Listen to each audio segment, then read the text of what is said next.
It's one habit or action that you started doing that completely changed your life. When someone would give me a compliment, I started to just say thank you in a sentence. Like, instead of saying, oh, I got this here, or really, because I don't know, I was feeling this way, just say thank you. And it's completely shifted. Like, I have so much more gratitude towards life. And it really, this journey, like, with self-love, like, it's mind-blowing. Thank you. And then you learn to be thankful for lots of other things, and your self-worth goes up. Once I set my own personal boundary, reminding myself, no, we are not going to accept any negative self-talk. Wow. I never actually noticed how often I was actually doing it too, until I made the conscious decision that I was no longer going to accept it from myself. But be warned, because the second you decide that you are no longer going to accept that kind of behavior from yourself, you're not gonna accept it from anybody else. And the people who know that you've been treating yourself that way, and you allow them to treat you that way, are not gonna be happy. Take a guess as to when things started to escalate here in my relationship. My life changed forever once I realized that I'm accountable for where I am, and I always will be. The truth is, some of us have been dealt a really shitty hand, but it's also true that the world doesn't care. We have to play the hand that we're dealt to the best of our ability. And the fact remains that some things may not have been our fault in our past, but it is our responsibility to fix. If we play the victim mentality or we live in self-pity, we're going to get nowhere really fast. And I'm not saying that to invalidate people's traumas or past experiences, but what I'm saying is, if you're going to have a good life to the best of your ability, you have to change your perspective on the things that have happened to us. One thing I do know is that really awful negative experiences that we have in our lives can serve a purpose if we can actually pass it on and help others who have also been through the same thing. And by taking accountability for where we are right now in life, it actually gives us control to make our future whatever it is that we want it to be. When we feel helpless and hopeless, we're subconsciously giving up on our potential of having a good life. Listening to music with affirmations inside of it. Like, a really good example of one of my favorite songs is Gratitude by Londrell. Actually, all of his music is full of affirmations, and I listen to it probably every day. And here's why. I already get songs stuck in my head, and they play on repeat throughout the day. So what's a better way to remind yourself to say all these affirmations than by getting a song full of affirmations stuck in your head? I find myself repeating, like, I'm grateful for my life, I'm grateful for the sun, I'm grateful for my eyesight, and so on, because those are lyrics of his song. It's completely changed my whole mindset. I'm constantly reminding myself of things that I'm grateful for, and it really helps me get out of those negative mindsets. Y'all should give it a try, honestly. It kind of changed my life. And besides, the music is just really good. Just listen to it because the music's good. Treating myself how I want to be treated, being kind to myself, has changed how I treat other people. It's changed how I feel about life in general, just being nice to me. Setting and standing up for my boundaries. For the longest time, I just didn't realize the value of boundaries, and I also didn't have the self-confidence or self-worth to set them and stand my ground when I did. As I've gotten older and as I've had more access to tools to help me learn about boundaries, I've realized that they really do preserve my well-being, my mental health, and my space, energetically, emotionally, and physically. I think one of the trickier things about setting boundaries is the fear of disappointing or upsetting someone, and as a people pleaser, that's really hard to deal with. But what we don't realize is if we're not setting our boundaries and voicing our needs, that builds resentment between our relationships. So now I think of boundaries as self-preservation, but also the preservation of my closest relationships. Thanks for watching. Being alone. That's it. Choosing to be alone. And I don't necessarily mean being single or living alone, but just being alone with yourself. It's really important to be alone with yourself, to find out who you are and the things you enjoy doing or not doing. But this is especially beneficial if you come from a long history of abuse like I have. It took me years to master just being alone by myself, even just watching a movie by myself. I had to have someone with me at all times. But always having people around you can create the most intense drama. Do things by yourself. Be alone. So liberating. So in second year university, we learned of something called an amygdala hijack, which means that you have an overwhelming emotional response to something. So someone has a disagreement with you and you have an emotional response and you just attack them immediately. That being said, what we learned after that was that you have your emotional sort of spike from the limbic system, which influences your prefrontal cortex, which then gives you negative thoughts. And then those negative thoughts go and stimulate the limbic system and so on and so forth. The thing is, you can't control the limbic system, but you can control those thoughts. So every time I get angry now, I look at the thoughts and I change them, and that changes my emotional state. Oh, creating TikToks, dude. Get ready for your daily dose of positivity. When I first started my page, I had no idea it would become this. I used to make fun of my wife because she was always on this app. But oh my god, guys, aside from my channel blowing up, you all have been incredibly good for my mental health. You were some of the best people I've ever met, and I love and adore each and every single one of you. Without all of you guys following me and, commenting on my random ADHD nonsense, this channel wouldn't be anything. And honestly, I've never been the popular guy, so this is really exciting for me. ADHD Kingdom, get yourselves a crown.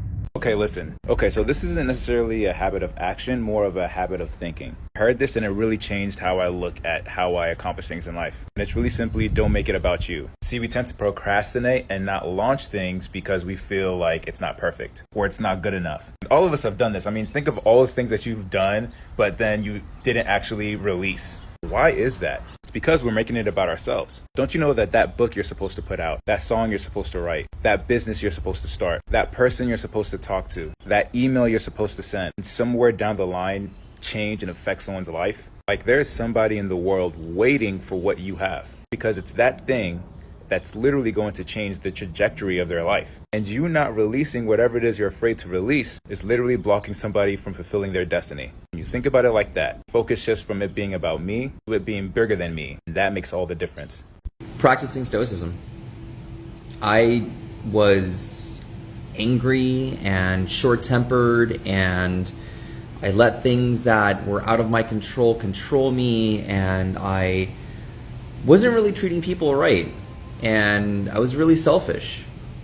And once I discovered Stoicism and I read meditations and the practicing Stoic, and I don't know, things just clicked. Things started to make sense. I became more temperate. I became more patient. I became less agitated. I became more calm. There's a sense of tranquility that happens when you stop worrying about things that are out of your control. There's a sense of letting go when death isn't even an issue anymore. I would highly recommend it. I would highly recommend looking into Stoicism, looking into the philosophy. I think everyone needs a philosophy in their life, and for me, it's Stoicism. Auditing my environment and filtering my circle. And what do I mean by this? So a lot of the times we don't realize that a lot of our friends, family members, or people that we associate with on a consistent basis, they can influence our other areas of our life up to our financial as well. Because their financial choices, habits, standards, and beliefs, they can impact our habits too. If we're not careful about who we allow into our circle in our lives, they can influence us to make not the best and healthiest financial choices and decisions, and just cause us to feel insecurity and fear overall. It is okay to outgrow people. While upgrading your environment and changing your circle can be scary, it can be one of the most beneficial things to you in the long term. Never underestimate the impact of associations. I set an hourly rate for what my free time was worth. Super weird, but here's why. Professionally, I had always struggled to break a certain income barrier. Because I wasn't earning over that amount, I felt like a failure. I was working part-time at the time, and I was actually making a good amount of money, and I had a lot of free time, but I was below that number, and so I just felt like I was failing. And I was talking to my therapist, and she's like, well, isn't your free time worth something? And I was like, yeah, I mean, I love having all of this extra free time, but I'm not making that amount. And then she was like, well, what's your free time worth? What's your hourly? And I kind of was like, that's weird, but I threw out a number, half kidding. She was like, well, if you're earning this amount during your work and your free time is worth this much an hour, then doesn't that equal more than that number that you were trying to hit and feeling like a failure about not hitting? And yeah, she was right. From there, it completely changed how I spend my time personally and professionally, and yeah, changed my life. I got sober. I stopped drinking. Best decision I've ever made for myself, for my family, for my kids, for my husband. I don't ever want to go back to that me ever again. And it took me many, many years of self-destruction and pain to realize that alcohol and I don't mix, and that's okay. So I want everyone out there that's going through either addiction or going through sobriety, that it is possible. I want you to know that it is possible to live a productive, sober life and to feel happiness and joy without substances. So yeah, that's the best decision I think I've ever made. I hope this helps someone. Have a great night. Gratitude. At least 20 a day, saying out loud what I'm grateful for. The longer the list, the smaller things you can find. When you can be grateful for what you have, you see how blessed you truly are. I tried on this perspective that everything in life was happening for me. I started holding this mindset, and even if I didn't like what happened or if I didn't get it, I kept holding that knowing. And it started changing how I viewed everything in life. All of a sudden, I could see how everything was for me. Everything started becoming an opportunity. My experience of healing started accelerating. My progress in business started moving forward faster. These deeper insights started coming out of the woodworks. Whether it's true or not, holding this as a mindset is nothing but tremendously beneficial. I started replacing have to with get to. From like the smallest things like running errands, like, oh, I have to go to the grocery store, to when my breakup happened, freaking out because, oh my God, I have to be alone now. Like, I have to live alone. I have to do all this stuff alone. Nah, I get to. I get to come home to a place that's mine, that only I pay the bills at, where no one can make me feel bad. No one can make me feel unsafe. No one can make me feel any way. Only I can. I get to do that. And when I started embracing this, it completely shifted my life and the things that I attracted to it. But I haven't been doing it lately, and I noticed a difference. I'm not telling you to embrace toxic positivity because that's a thing. If you're feeling bad, allow yourself to feel whatever you need to feel, but don't let it consume you. I have one.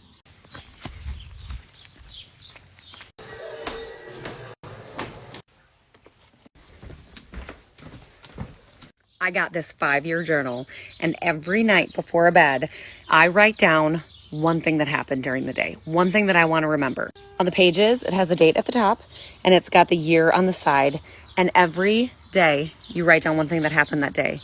And then as you go throughout the years, you are able to look back at something meaningful that happened during that day. And I haven't made it to a year yet, but what it has helped me do is reflect on what's one significant thing that happened each day. And it's forced me to make sure something significant happens that day, to do something fun with my family, to having meaningful conversations with my friends, something that stands out to me as something I want to remember each day. And it's caused me to live life more fully. So something that has changed my life is the ability to look at my body with neutrality.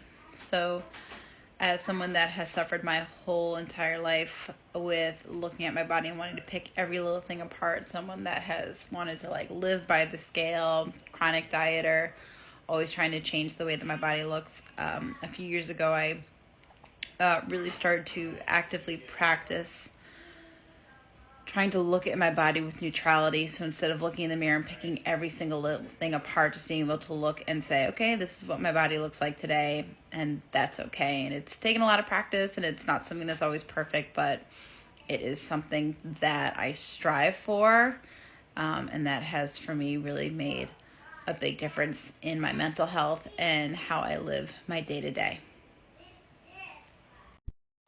I started giving people the grace to make mistakes. Most of us we are taught that if somebody makes a mistake, you instantly have to punish them and they can't be in your life. Now, I'm not saying that you have to let them stay in your life. I'm just saying that when you learn to let people make mistakes, they learn and you also learn. You see their character and you can decipher if that's something that you want in your life. And they also learn to build on the people that they are. Either they keep making the same mistakes or they don't. But it's not up to me to say, every time you make a mistake, I have to like smack you down. Fuck it, I make mistakes all the time. A mistake was me taking out the damn braids and just letting my hair be what it is. But whatever. We'll talk about that at a later date. Just, give people the grace to make mistakes because they bounce back from that and they become stronger people. Singing bowl, Epsom baths, long walks, long runs, candle gazing, painting, all forms of meditation, baby. So a year and a half ago, I started writing down in the morning 3 goals that I wanted to accomplish each day. That transitioned into doing it every day. Now I've got so many filled up with what I want to do in a day. Start writing down what you want to accomplish each day. Make sure it's action-based. So don't make your goal, I want to lose weight today. Make your goal, go to the gym today, go on a 5-minute walk today, eat 1 serving of fruit today, eat 1 serving of vegetables today, stuff like that. Let me know if you do this, and if you don't do this, let me know. Are you going to try it? Well, I think for starters, not doing heroin and Xanax anymore has definitely changed my life for the better. See, when I was getting high, I used to think that my life would absolutely suck and it would absolutely be boring if I didn't have drugs in my life. But the things that you're actually capable of achieving if you were to go sober is unbelievable. I would have sold myself short if you were to ask me 8 years ago what my life would look like in recovery. I have my own business that I absolutely love. I have friends and family that I have real meaningful relationships with. I have fulfillment and joy in my life. I have peace of mind. I never thought I could have peace of mind. But it all starts with one single step. You got to decide, listen, I'm tired of this lifestyle. I want things to be better for myself. I'm not saying that things are always going to be easy because especially in early recovery, it's not. But it is going to be worth it. But it all starts with one single decision. If you need help, reach out to me and message me. I can help you out. Alright, if you're a people pleaser like me, you'll probably relate. But I started learning recently that it's okay to say no to something that we know is going to make us unhappy. We get so caught up in focusing on making other people happy that we forget to make ourselves happy too. But at the end of the day, we can't make those that we truly love happy if we can't make ourselves happy first. So keep practicing that self-love. It's alright to put yourself first every once in a while.